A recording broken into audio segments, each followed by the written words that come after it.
Sabi nila, sa probinsya payapa ang buhay.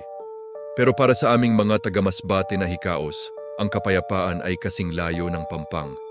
Ang tatay ko, kuba na sa pagsasaka. Ang nanay ko, nilalamon na ng sakit. Bilang panganay, hindi ko kayang panoorin silang unti-unting namamatay sa gutom. Lumuwas ako ng Maynila. Baon ko ang isang lumang medalyon na bigay ni tatay, isang anting-anting daw laban sa mga ligaw na espiritu. Noong una, pinagtawanan ko lang. Pero sa Maynila, doon ko nalaman na may mga masasamang loob na hindi lang pera ang nananakaw, kundi pati ang iyong kaluluwa. Naging konduktor ako sa Lumina Busliner. Si Boss Benji, ang amo ko, ay laging nakangiti pero malamig ang mga mata. Inalok niya ako sa apartment 303 sa Malabon. Katabi nito ang lumang sementeryo ng bayan. Iho, huwag kang matatakot sa mga patay. Sila tahimik lang. Ang dapat mong katakutan ay ang mga buhay na hindi pa nakakauwi. Ang kwarto ay amoy alikabok at tuyong bulaklak ng kalachuchi. Sa sulok, nakatayo ang isang dambuhalang parador na gawa sa maitim na kahoy. Doon nagsimula ang lahat. Gabi-gabi, may kumakatok sa labas ng pinto.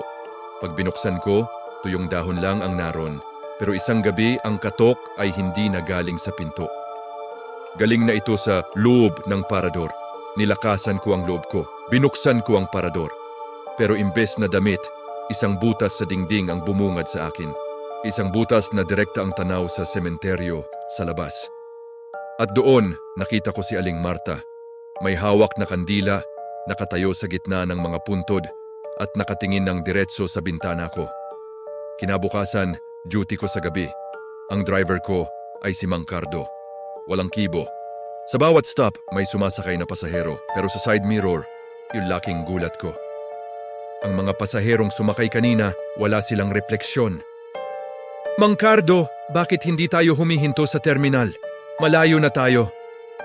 Raul, hindi mo ba napansin?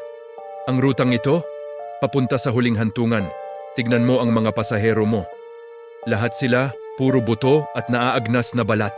At ang pinakamasakit, nakita ko sa dulo ng bus ang aking mga pinsan mula sa Malabon. Nakaupo sila, mapuputla at umiiyak ng dugo. Sabi ni Mang Cardo, sila ang mga naunang nangupahan sa room 303.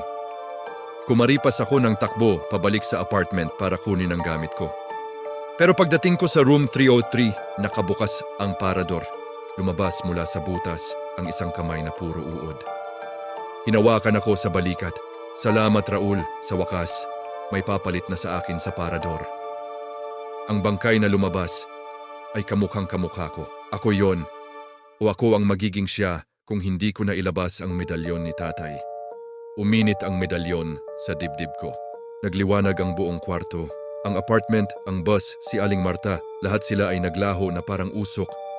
Nagising ako sa gilid ng kalsada sa Malabon, yakap-yakap ang bag ko. Hindi na ako bumalik doon. Nalaman ko sa balita na ang apartment na iyon ay nasunog dekada na ang nakalilipas, kasama ang lahat ng nakatira doon. Ngayon, janitor ako sa isang eskwelahan. Marangalang trabaho at higit sa lahat, ang mga pasahero ko ay mga batang buhay at masaya. Pero tuwing hating gabi, kapag nakakarinig ako ng 3 katok, hindi ko na binubuksan ang pinto.